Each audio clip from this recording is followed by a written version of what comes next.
Sports is brought to you by Jim White Honda. It has been an incredible year for the Toledo women's basketball team. They went 19-1 in the MAC. They were left out of the NCAA tournament, and now they're into the Sweet 16 of the WNIT, trying to prove the selection committee wrong. A really tough test tonight on the road in Milwaukee against Marquette for the Rockets. Right off the jump, Sophia Wired gets off to a hot start, drives through two defenders, finishes with the left hand. She had 20 points in the game. The Rockets would shoot lights out in the first half. Wired driving, kicking out to Sammy McConowitz. The Rossford grad buries a three ball here.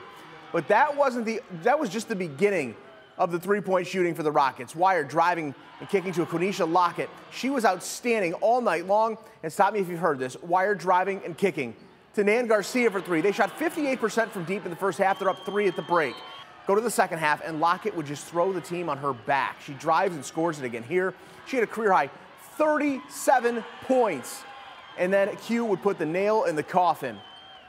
Driving and scoring, plus the foul here. They get it done. Toledo wins it 92-82. They're moving on to the Elite Eight of the WNIT. And Christy Kopanis has more from Milwaukee. The Toledo Rockets shot the roof off of this place in the first half, but Marquette made their push. A three-point game at half. In the fourth quarter, they were trailing, but Captain Q doing what she does best, putting the team on her back. Huge buckets in the final minutes, and Toledo wins by 10 points, and they are moving on to the Elite Eight of the WNIT. Yeah, it felt really good to be out there. We knew we just had to stay the course. We had to go rebound. We just really had to do everything to stay in this game and just get the outcome that we wanted.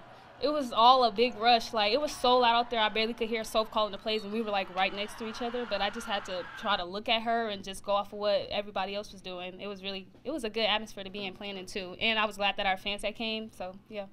Well, both teams almost scored 50 in the first half.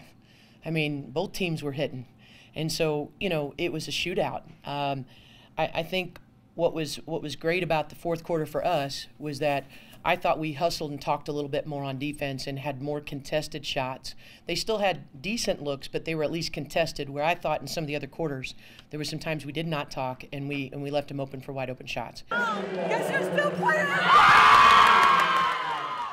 Now next up for the Rockets, they will host Middle Tennessee State Monday night at Savage Arena. Reporting from Marquette, Christy Kopanis, WTOL 11.